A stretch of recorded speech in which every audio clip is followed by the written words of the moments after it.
Hello again. Welcome to Crop Life Retail Weeks. Paul Schrimpf with Eric Sfiligoj, back after a busy week of travel. I was at the InfoAg Conference in St. Louis and spent a full week kind of getting immersed in the technology world. And what I thought was, I guess, really interesting was there's a lot of talk about collaboration, a lot of talk about getting these technologies to work together. I think that's the goal of everyone, and it's important, although there were a lot of companies. There's still a lot of data companies out there. There's still some, I think, duplicative services, and I wonder how many of these companies can survive and carry on. But there are a lot of interesting tools that the growers and retailers have to choose from, a lot of different platforms, and everyone is talking about collaboration and getting together, but we'll kind of see how that all plays out in the next couple of years. Even next year at InfoAg, it'll be interesting to see. We had a full exhibit hall, and we had quite a waiting list as well. But it was just, there's just a lot of interest in technology right now and where things are going. So I think that's probably more than anything the big takeaway from that. We don't have a lot of big releases in terms of equipment anymore.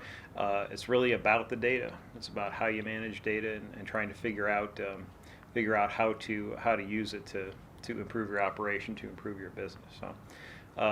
So that was my week last week, and I know you were on the coast with the Environmental Respect Award program. Yeah, thanks, Paul.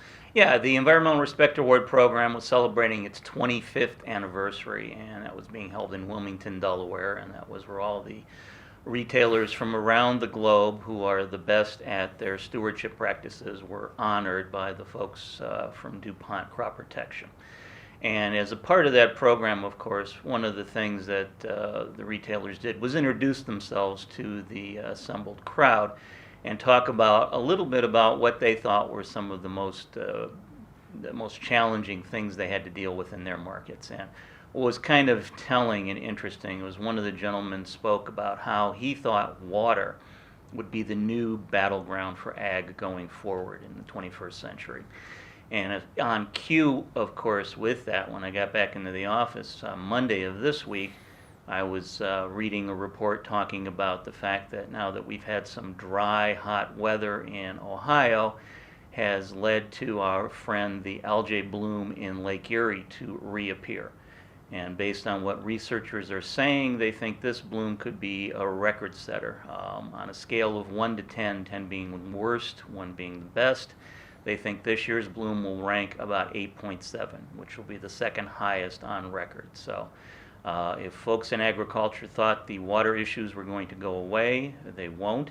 It'll probably get more attention this summer, especially if a city like Toledo or another city perhaps ends up with a water ban. So this is something we'll definitely keep an eye on, and we'll keep following with our Crop Life Water Watch series, which is appearing in print and online for those folks who are interested. And the scuttlebutt is that Ohio's looking at possible regulatory action based on this too, I think, right? Actually, the regulations were passed on July 3rd, which ban application of fertilizer on frozen ground, and manure also cannot be put down on frozen ground and on other certain times of the year. So yes, it sounds like the application windows are going to be compressed in Ohio, and I would imagine other states that are having similar issues will probably adopt similar measures in the coming months and years. Now it's in our own backyard, so it's obviously something we're going to be watching pretty closely.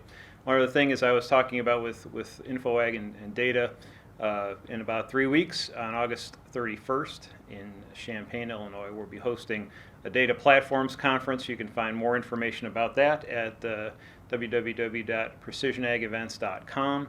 There's still time to save on advanced registration for that. We're going to have more than 20 panelists talking about different data platforms. We've got growers.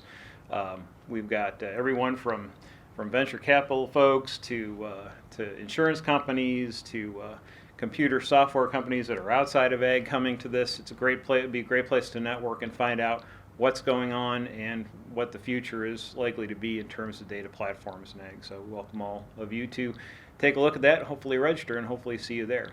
That's it for this edition of Crop Life Retail Week. Thanks for joining us. We'll see you next week.